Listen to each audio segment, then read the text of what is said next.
21 de outubro de 2024, segunda-feira da 29ª semana do Tempo Comum.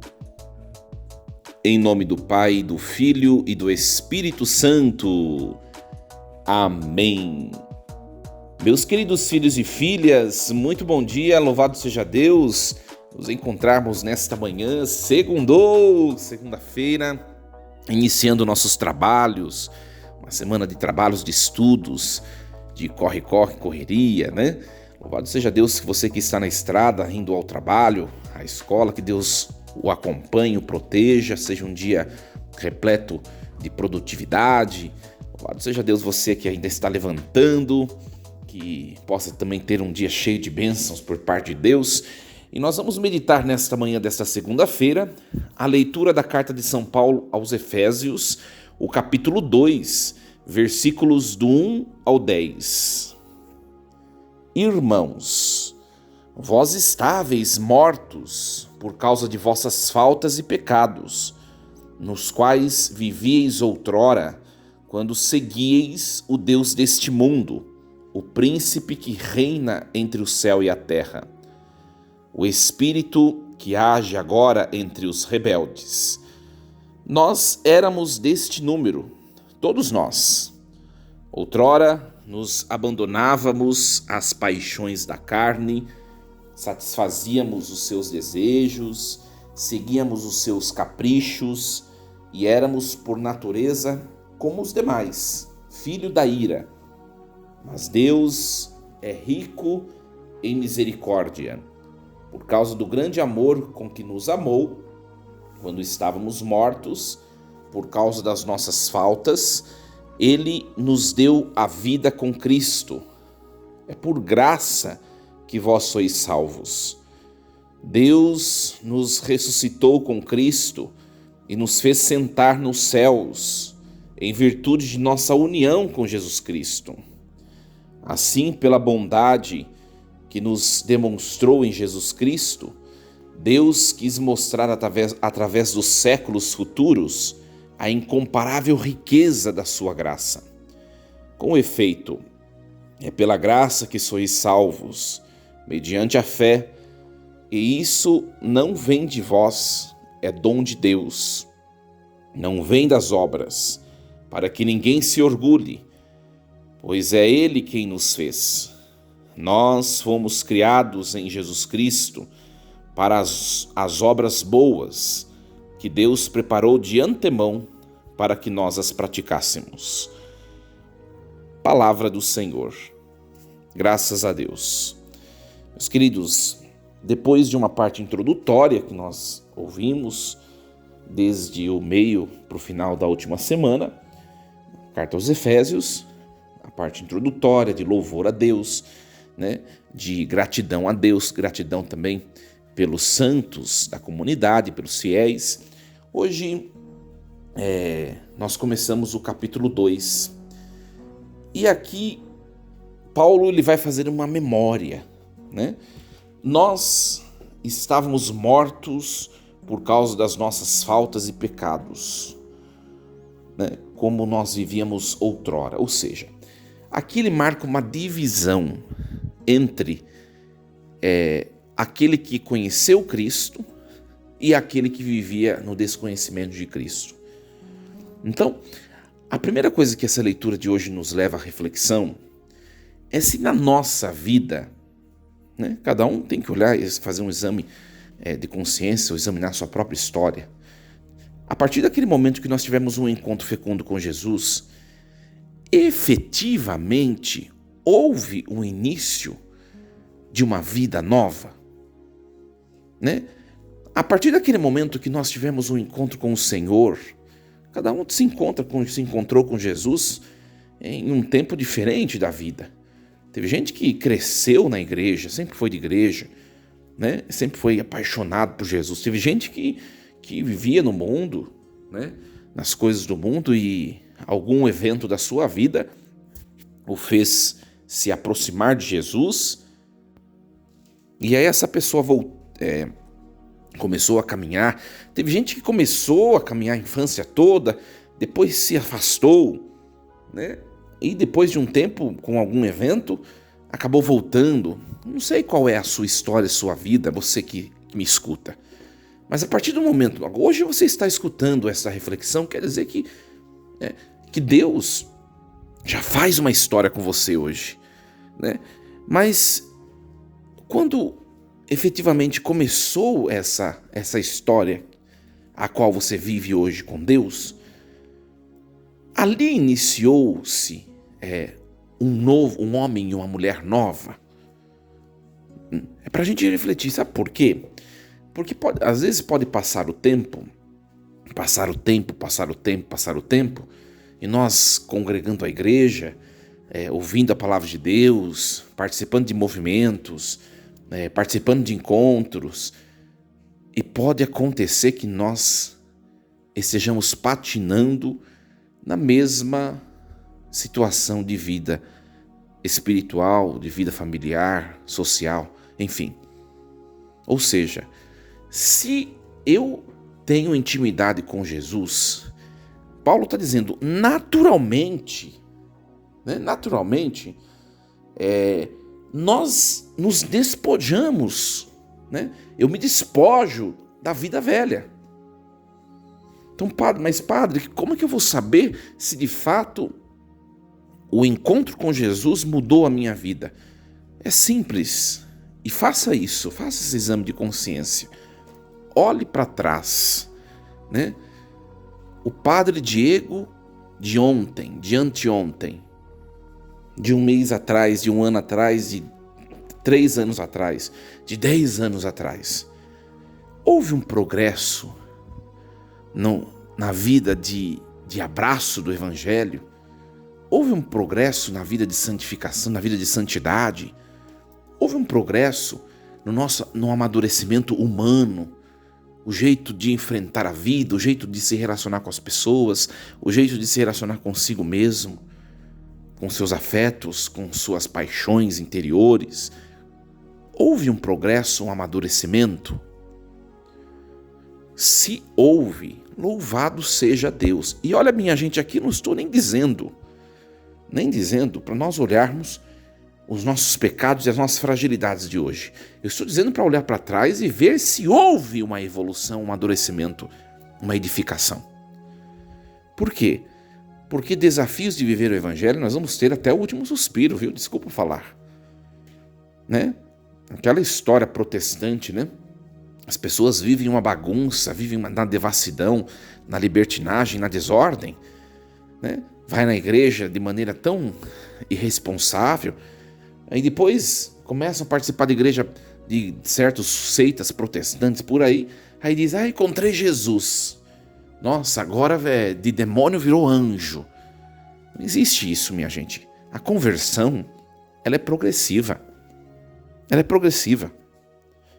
Né?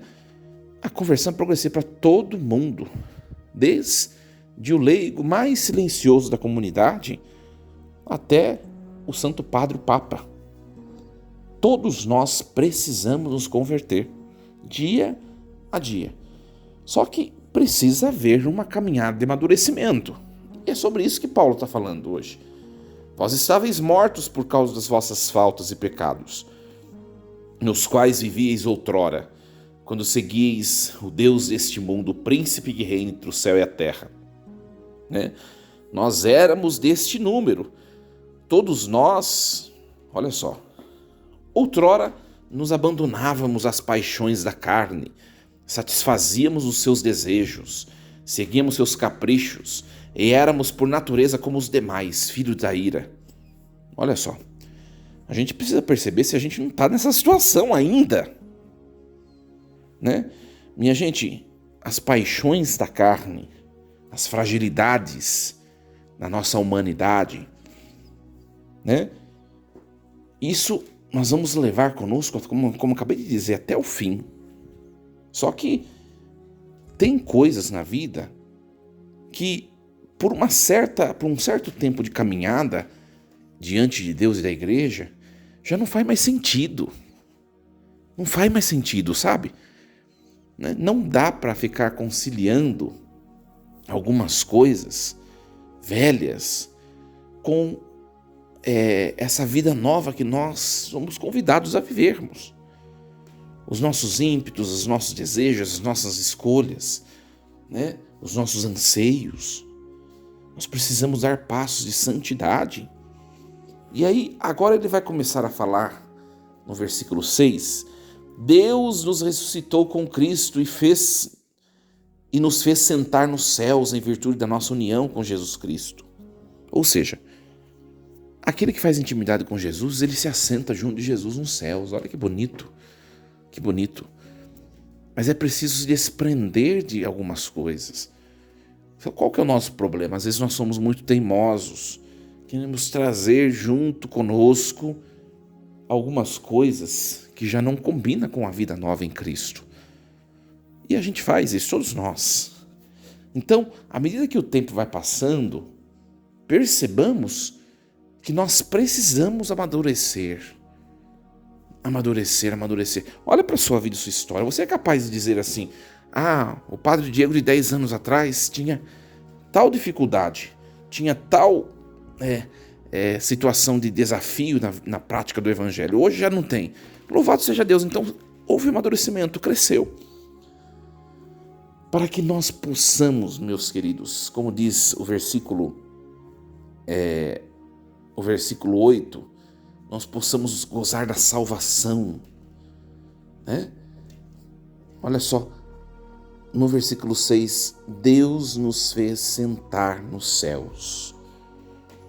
Olha, eu tenho certeza, pelo menos eu, na sua vida familiar, por exemplo, tenho certeza que tem gente que precisa se assentar nos céus, junto de Deus e junto conosco, junto com você.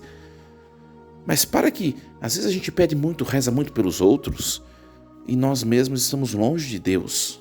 Não é verdade, minha gente? Não é verdade, né? Olha só, Deus, pela sua bondade imensa, no versículo 7, Ele quis mostrar a incomparável riqueza da sua graça. Que bonito, né? E aqui tem um pouquinho da teologia paulina, né? É pela graça que somos salvos, mediante a fé. Isso vem de Deus e não de nós. Então, minha gente, né? Às vezes a gente quer agir igual Tiago ontem no Evangelho, né? Tiago e João. Senhor, nós queremos pedir que o Senhor faça uma coisa que nós vamos pedir. Ou seja, nós queremos que o Senhor nos obedeça. Às vezes a gente faz isso com Deus. O que fez Tiago e João ontem no Evangelho Dominical. Nós queremos que o Senhor faça aquilo que nós vamos pedir. Né? Ora, minha gente, nem sempre o que nós pedimos ou concebemos como ideal, de fato é o melhor para nós e para a vida das pessoas. Por isso que a gente precisa ter o dom de discernimento. Pedir que Deus faça a vontade dEle. Né? Por quê? Porque toda graça, toda benevolência, toda bênção não vem de nós, vem de Deus. Né? Aquilo que nós conseguimos na nossa vida prosperar, evoluir, pode tirar o cavalinho da chuva. Foi esforço seu? Foi, mas primeiro foi graça e dom de Deus. Quando a gente vai entendendo que tudo é dom, tudo é graça de Deus, e poucos são os nossos esforços, por mais intensos e maiores que aparentam ser, mas tudo é graça de Deus. Quando a gente vai entendendo isso, a gente se torna uma pessoa mais serena, mais dócil. A gente para de julgar os outros. Tudo é graça de Deus. Né? A gente para de condenar as pessoas, as situações. A gente para de querer brigar com o mundo e querer fazer as nossas vontades, dar murro em ponto de faca, insistir com coisas que não adiantam. A gente leva uma vida mais sóbria. Quando a gente entende esse versículo 8, é pela graça de Deus que nós somos salvos, mediante a fé. E isso não vem de vós, é dom de Deus. Por isso, meus queridos, nós estamos iniciando esta semana, que seja uma semana cheia de Deus, que nós creiamos nessa verdade que nós ouvimos. Primeira verdade, que Deus ele quer nos fazer assentar-nos nos céus, junto dele, junto da sua presença. Deus nos quer em seus braços, Deus nos quer na alegria, Deus nos quer na prosperidade, Deus nos quer na abundância, Deus nos quer na bênção. Deus não nos criou para o fracasso, Deus não nos criou para o sofrimento, Deus não nos criou para uma vida longe dele, mas Deus planejou desde antes da fundação do mundo que nós estivéssemos assentados ao seu lado nos céus. Olha só que lindo isso, que lindo, que lindo, que lindo. E outra coisa, convençamo-nos, por mais esforços que nós dispensemos para conquistar tantas coisas que nós temos como meta, seja na vida material, ou seja nos nossos relacionamentos, lembremos-nos sempre, que tudo é dom de Deus, é pela graça que Deus salva, e não pela nossa iniciativa. Por isso, hoje, nesta segunda-feira, ao iniciarmos esta semana, que nós nos aproximemos de Deus e nos permitamos assentar-nos na sua morada eterna, deitar-nos nos seus braços e sermos acalentados, acariciados pelos favores de Deus. Uma semana abençoada, cheia da presença dele.